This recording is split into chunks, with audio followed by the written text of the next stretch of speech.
Okay. So, Module 8. First part is writing surfaces. Yan. So, writing surfaces of prehistoric man included rocks, clay, and similar substances found in nature.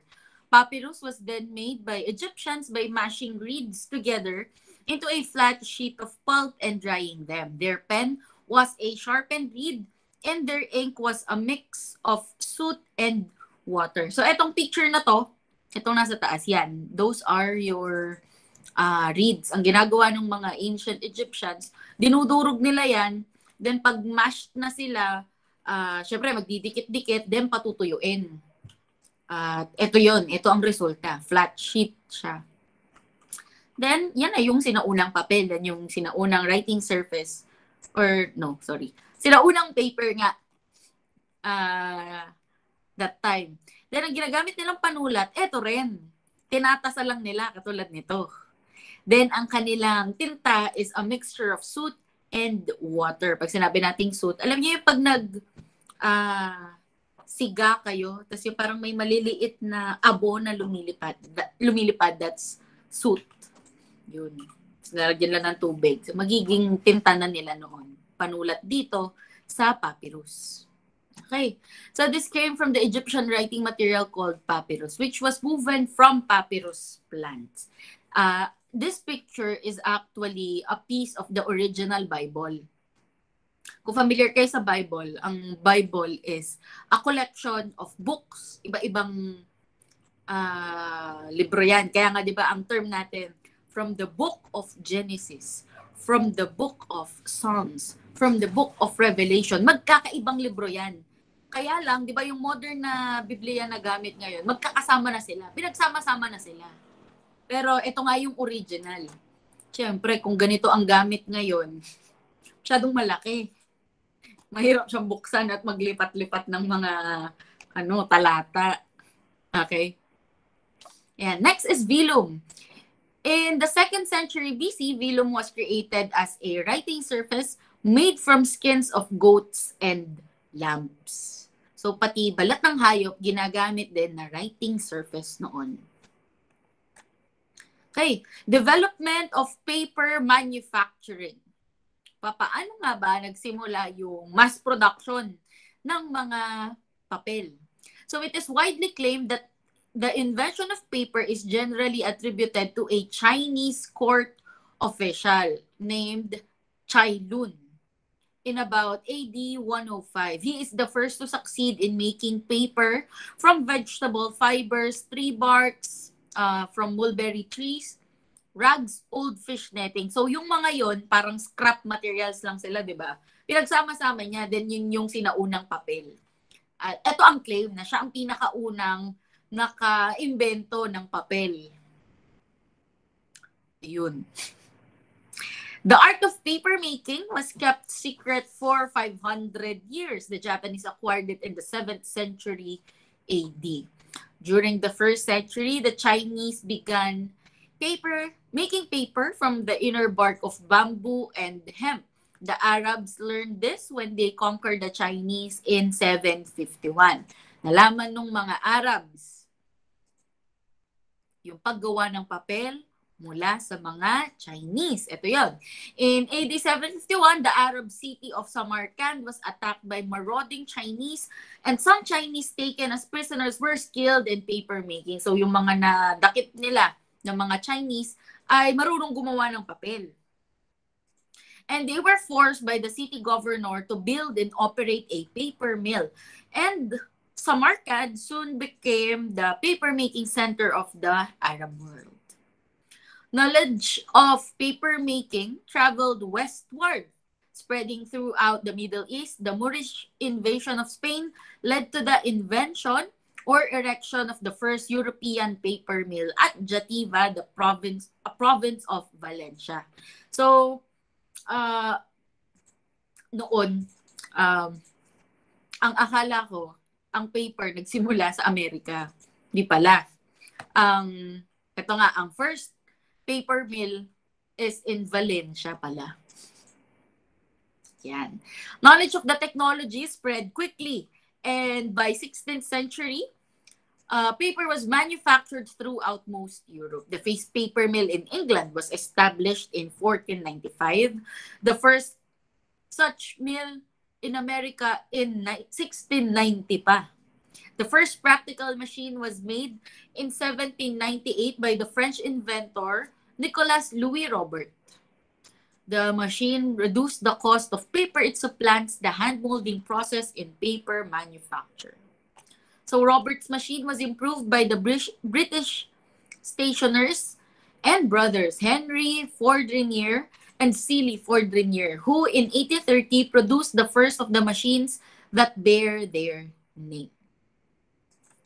The solution of the problem of making paper from cheap raw material was achieved by the introduction of the ground wood process of pulp making about 1840 and the first of the chemical pulp processes approximately 10 years later. Ayan. Ito si William Rittenhouse. He was the founder of the first paper plant in America in 1960. Okay. Types of paper. First is newsprint. As in literal na ito yung papel na ginagamit sa newspaper. Okay, the least expensive paper manufactured, composed mostly of ground wood, causing it to discolor easily. High opacity is a result of the impurities of the wood. Kung meron kayong dyaryo dyan sa bahay, kahit anong dyaryo, Tik-Tik Bulgarian, Philippine Inquirer, kahit ano, tignan nyo siya. Di ba iba yung kulay niya? Medyo grayish na, brownish na, di mo mawari. Tapos parang may mga batik-batik sa mismong papel. Hindi tulad ng bond paper, malinis siya. Pero yung newsprint, minsan parang may mga fiber, may mga, yun na nga, batik-batik. Kasi nga, ground wood yun. Gawa siya sa ground wood.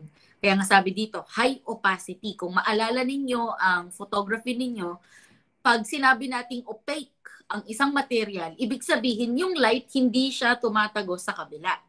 So kung ano lang yung nandito sa harap, yun lang yung nakikita mo. Hindi tulad kapag transparent or translucent ang isang material, nakikita mo yung nasa kabila, tumatagos kasi yung light. Ayun, high opacity, kaya hindi mo talaga makikita yung nasa kabilang side ng newspaper. And that's because of the impurities of the wood. Next is offset paper, uncoated paper that usually contains fillers and additives. It is bleached and sized to resist water. More expensive than newsprint. Kasi nga, ang newsprint, that is the cheapest. It is used for the publication of books, catalog sheets, loose leaf inserts, and tablet paper. Kaya yung mga libro, di ba magaganda yung papel, malinis tingnan. Yan, offset ang gamit doon. Bond paper, ito, alam nyo na to. Originally used to print stocks and bonds. Popular in the modern business office. The higher the rag content, the more expensive the paper. Ang papel may iba't ibang kapal. Ayun. At pag mas makapal, syempre, mas mahal yun. Next is lightweight uncoated paper. Manipis. Example is the onion skin, which comes in smooth or cockle finish and snap out forms, which are frequently made with manifold papers from wood fibers. And another example is Bible paper. So onion skin, tas Bible paper. Yan yun. Lightweight uncoated paper. Maninipis. Specialty paper. This includes carbonless paper, which is coated on both sides to transfer data from one page to another. It contains special finishes that must come in contact with each other to transfer the writing or typing to the subsequent page. Ito yung mga kadalasan ginagamit pag resibo. Yung 3 page siya. Magsusulat ka lang doon sa first page. Then magkakaroon na ng automatic copy yung second at third page. Pero wala kang in-insert na carbon. Yan yung specialty paper. Familiar naman siguro kayo sa carbon, di ba? Kasi napag-aralan na natin yung mga carbon tracing. Yun. Pag specialty paper, hindi mo kailangan lagyan ng carbon at automatic magkakaroon ng duplicate yung sinulat mo from the original. Gummed papers. Used primarily for labels and it is curl proof. Hindi tulad ng bond paper, di ba? Pag kinurl mo siya, maaaring magstay siya sa ganung shape, pero ito hindi. Mga stickers, minsan. Ayan, labels nga. Text paper, the most expensive uncoated paper because of its superior grade. It comes in antique, vellum, or smooth finishes. Used for promotion pieces, announcements, invitations, and greeting cards. Nung face-to-face pa, dito tayo madalas nagpiprint ng certificates sa text paper. Yung makapal. Next is coated paper. This goes through several layers of coating, some of which are dull-coated to cut down the glare. It is used primarily in textbook publications. Bristol. It is used to make index cards and tag paper, which is used for the file folders. Strength is its most important feature. Index card. Yan, yung makakapal na papel. Next is craft paper. Ito, familiar kayo dito. Coarse, unbleached, heavy paper, noted for strength. Used for paper bags, package wrapping, and corrugated boxes. Diba? Kadalasan o yung karamihan ng mga supermarkets ngayon, ang ginagamit na is paper bag instead na plastic. Ewan ko lang dyan sa Bulacan, kung ganun din. Pero dito sa Pampanga, madaming mga stores ang gumagamit ng ganito. Craft paper para dun sa grocery.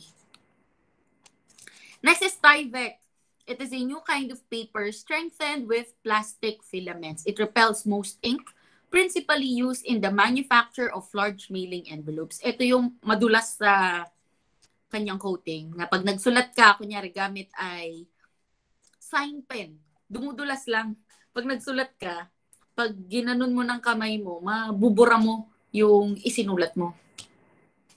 Yun, Tyvek. Safety paper. This is designed to reveal alterations. It is used principally for checks.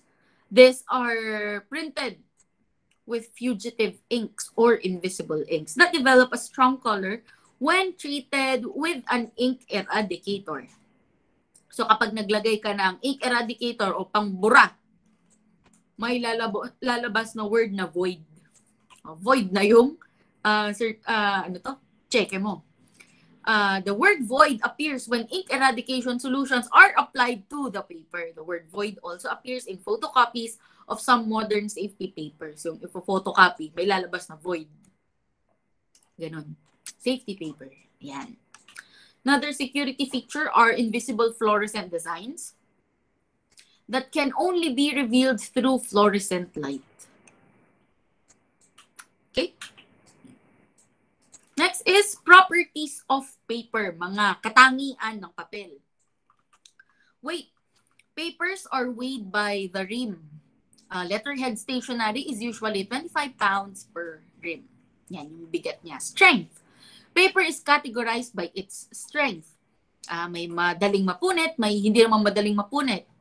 Strength is measured as tensile strength or the amount of force parallel to the plane of the specimen required to produce failure. So, kung parallel, ito yung papel, may ipapatong sila. Kunyari itong suklay ko, papatong. Kung masyadong mabigat yung suklay, of course, mapupunit yun. Yun yung pansukat ng tensile strength. And tear strength naman is internal tearing resistance. Tensile strength is used to determine the durability of paper. Bursting test and puncture test are used to measure paper strength. Corrugation. Corrugated paper is used when tensile strength becomes an important factor. Cardboard boxes are made of paper that has corrugation on one side or are sandwiched between two sheets of heavy craft paper. Siguro kung meron kayong box dyan sa bahay, kahit anong box, check nyo.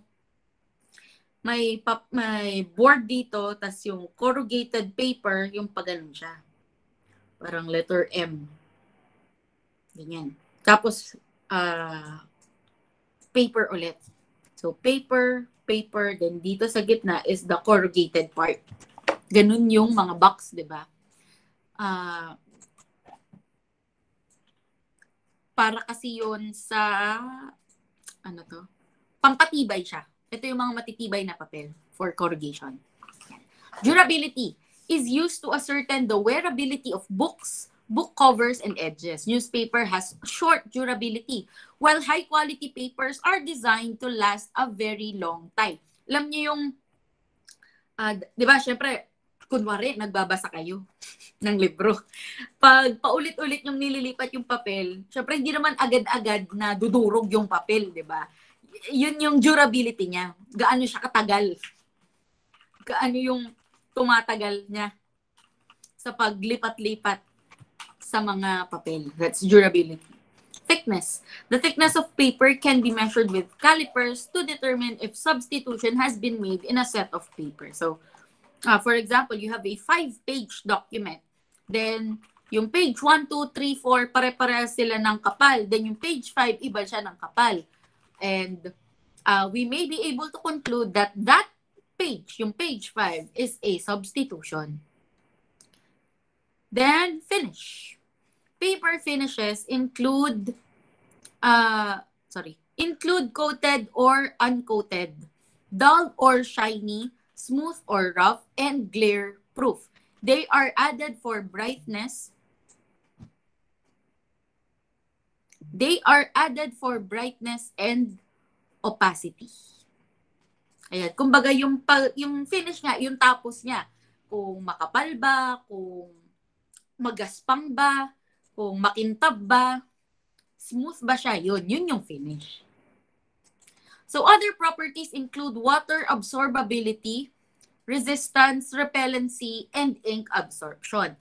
Paper may also be stiff or limp, porous or impermeable, and or soil resistant. Forensic document examiners need to know these properties to aid in the identification of paper when questions are raised about it in a document case. Okay.